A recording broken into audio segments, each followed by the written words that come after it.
یہ بھائیوں most detail حدیث ہے عذاب قبر کے حوالے سے.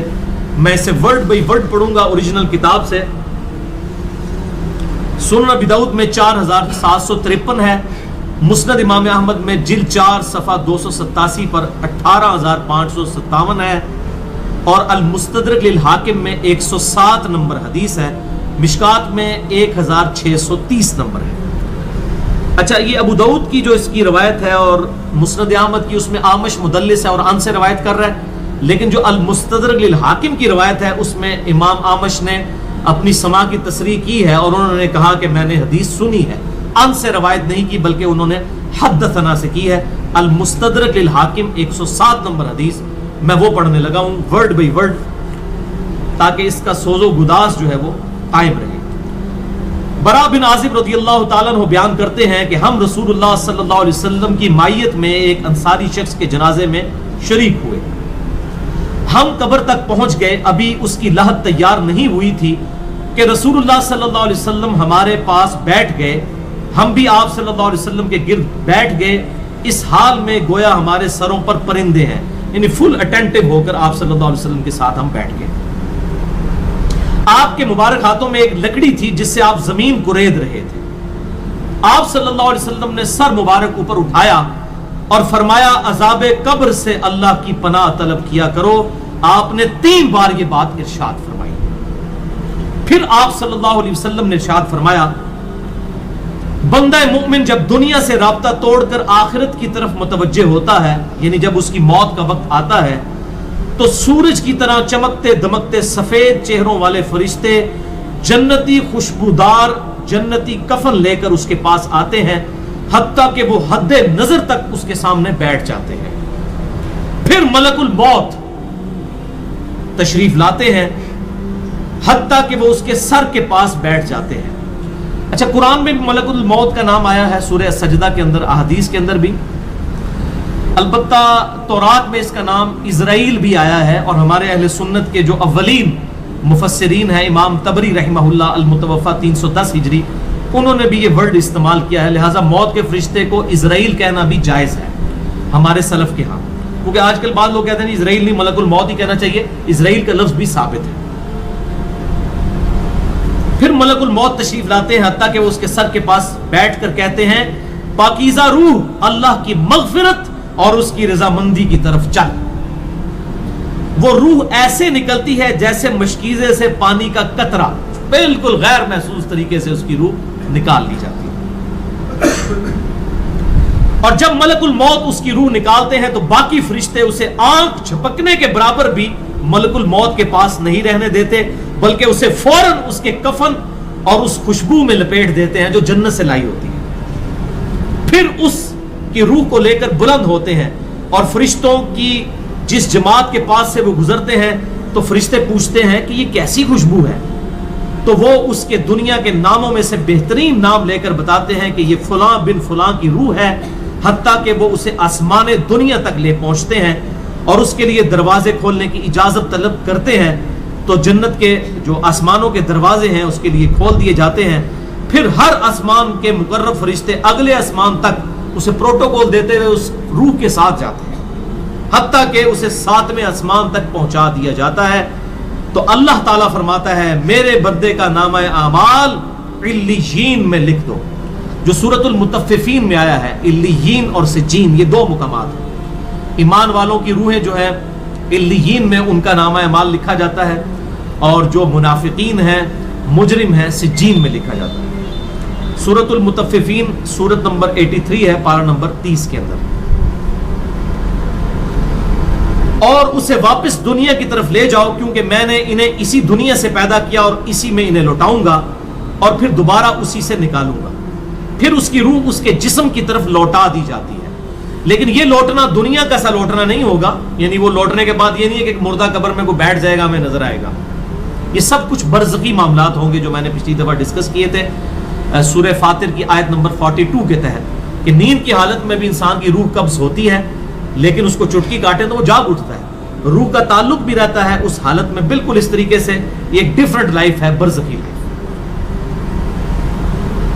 پھر 2 فرشتے اس کے پاس آتے ہیں, یعنی اس کی قبر میں, اسے بٹھا کر پوچھتے ہیں اب یہ وہ 4 سوال یہاں پر آ رہے ہیں اس ڈیٹیل حدیث میں. پہلا سوال کرتے ہیں تیرا رب کون ہے؟ من رب کا؟ وہ کہتا ہے ربی اللہ، میرا رب اللہ ہے. دوسرا سوال پوچھتے ہیں تیرا دین کیا ہے؟ ما دینو کا، تیرا دین کیا ہے؟ تو وہ کہتا ہے میرا دین اسلام ہے. پھر پوچھتے ہیں کہ وہ آدمی جو تم میں مبعوث کیے گئے وہ کون ہے؟ اب یہاں پر وہ ڈیٹیل آئی، الذی بعث فیکم، وہ شخص جو تم میں مبعوث کیا گیا تھا وہ کون تھا؟ تو یہ جو کہتے ہیں نا قبر میں آپ صلی اللہ علیہ وسلم آ جاتے ہیں، تو کہ کسی حدیث میں بھی نہیں ہے. اس میں ڈیٹیل آ گئی کہ اس سے پوچھا جاتا ہے جو شخص تم میں پیغمبر بنا کر بھیجا گیا وہ کون تھا؟ تو وہ کہتا ہے ہوا محمد رسول اللہ، وہ اللہ کے رسول محمد صلی اللہ علیہ وسلم. مسئلہ حاضر و ناظر میرا ریکارڈ ہے، مسئلہ نمبر 7، جس میں میں نے یہ تمام شبہات کلیئر کیے ہیں.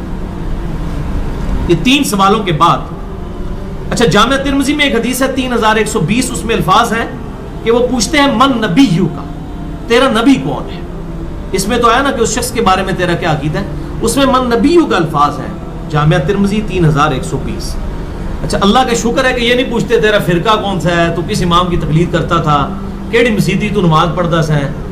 دیکھ لو کوئی چیز نہیں، تیرا رب کون ہے، تیرا دین اور نبی صلی اللہ علیہ وسلم. تو دنیا میں بھی ہم یہی کہتے ہیں اللہ رسول قرآن، یہی بات ہے. تو قبر کے اندر جا کر بھی یہی سوال ہو. اب وہ جب 3 سوالوں کے جواب دیتا ہے تو فرشتے چوتھا سوال اس سے پوچھتے ہیں، جو میں نے قبر کا چوتھا سوال، مسئلہ نمبر 78، تمہیں کیسے پتا چلا، ان 3 سوالوں کے جواب تمہیں کیسے آئے؟ وہ کہتا ہے میں نے اللہ کی کتاب پڑھی تھی، میں اس کتاب پر ایمان لایا اور میں نے اس کے حق ہونے کی تصدیق کی. اللہ کی کتاب پڑھی ہوگی تو تصدیق کرے گا نا. اگر سنا کے سنی ہوگا تو کیا تصدیق کرے گا؟ ہاں پڑھا کے سنی ہوگا تو تصدیق کر دے گا. پھر آسمان سے آواز آتی ہے میرے بندے نے سچ کہا، اس کے لیے جنتی بچھونا بچھا دو، اسے جنتی لباس پہنا دو اور اس کے لیے جنت کی طرف دروازہ کھول دو. قبر کے اندر ہی جنت کی طرف دروازہ کھول دو. یعنی آپ سمجھ لیں جس طرح یہ اب ٹچ سکرین موبائل رکھ کے اور جناب لیپ ٹاپ رکھ کے سامنے لوگ بیٹھے ہوتے ہیں نا، تو ایک دوسری دنیا میں چلے جاتے ہیں. تو جنت کا فزیکلی دروازہ کھول دیا جائے گا، اس کو جنت کی ہوائیں بھی، خوشبو بھی آئے گی اور انتظار وہ کرے گا. وہاں اسے ہوا کے جھونکے اور خوشبو بھی آتی ہوگی اور حد نظر تک اس کی قبر کو کشادہ کر دیا جائے گا. خوبصورت چہرے، خوبصورت لباس اور بہترین خوشبو والا ایک شخص اس کے پاس قبر میں آئے گا اور کہے گا اس چیز سے خوش ہو جا جو چیز تجھے خوش کر دے، یہ وہ دن ہے جس کا تجھ سے وعدہ کیا جاتا تھا. وہ شخص پوچھے گا کہ اے شخص تو کون ہے، تیرا چہرہ بھلائی لانے والا چہرہ ہے. وہ جواب دے گا میں تیرا عمل صالح ہوں. یعنی نیک اعمال ایک خوبصورت انسان کی شکل میں اس کی قبر میں آ جائیں گے. تو پھر وہ شخص کہے گا اے اللہ، اے میرے رب، جلدی کر، فوراً قیامت قائم فرما دے حتیٰ کہ میں اپنے اہل و عیال کی طرف چلا جاؤں. یعنی مومن کہے گا اللہ جلدی جلدی قیامت آئے، مجھے تو اینڈ رزلٹ نظر آ رہا ہے، مجھ سے انتظار نہیں ہوتا، فوراً قیامت آ جائے. ابھی سائملٹینیس کنٹراسٹ آنے والا ہے اس میں. جب کافر اور مجرم شخص دنیا سے جاتا ہے تو آپ صلی اللہ علیہ وسلم نے فرمایا سیاہ چہروں والے فرشتے بالوں سے بنا ہوا ایک کمبل لے کر آسمان سے نازل ہوتے ہیں اور حد نظر فاصلے تک اس کے سامنے بیٹھ جاتے ہیں. پھر ملک الموت، موت کا فرشتہ آتا ہے حتیٰ کہ اس کے سر کے پاس بیٹھ جاتا ہے اور کہتا ہے خبیث روح اللہ کی ناراضگی کی طرف چل. وہ روح اس کے جسم میں پھیل جاتی ہے تو وہ ملک الموت اس طرح اسے کھینچتا ہے جیسے لوہے کی سلاخ کو گیلے اون میں سے کھینچا جاتا ہے کر کے. گرم سلاخ جو ہے وہ اونی کپڑے کے اندر، گیلے کے اندر ڈال کے یوں کھینچی جائے نا، اس طرح اس کے پورے جسم سے اس کی روح نکالی جاتی ہے. بولے اعوذ باللہ تعالی. پھر ملک الموت سے باقی فرشتے اس کی روح کو لے کر پلک جھپکنے کے برابر بھی وہاں نہیں رہنے دیتے حتیٰ کہ وہ اسے بالوں سے بنے ہوئے کمبل میں لپیٹ لیتے ہیں اور اس سے زمین کے مردار سے نکلنے والی انتہائی بری بدبو نکلتی ہے. وہ اسے لے کر اوپر چڑھتے ہیں تو وہ فرشتوں کی جس جماعت کے پاس سے گزرتے ہیں تو فرشتوں کی جماعتیں کہتی ہیں کیسی خبیث روح ہے. وہ کہتے ہیں یہ فلاں بن فلاں کی روح ہے اور وہ اس کی دنیا کا انتہائی کبھی نام لے کر بتاتے ہیں حتیٰ کہ اسے آسمانی دنیا تک لے جایا جاتا ہے. اس کے لیے دروازے کھولنے کے لیے درخواست کی جاتی ہے تو آسمان کے دروازے اس کے لیے نہیں کھولے جاتے. پھر رسول اللہ صلی اللہ علیہ وسلم نے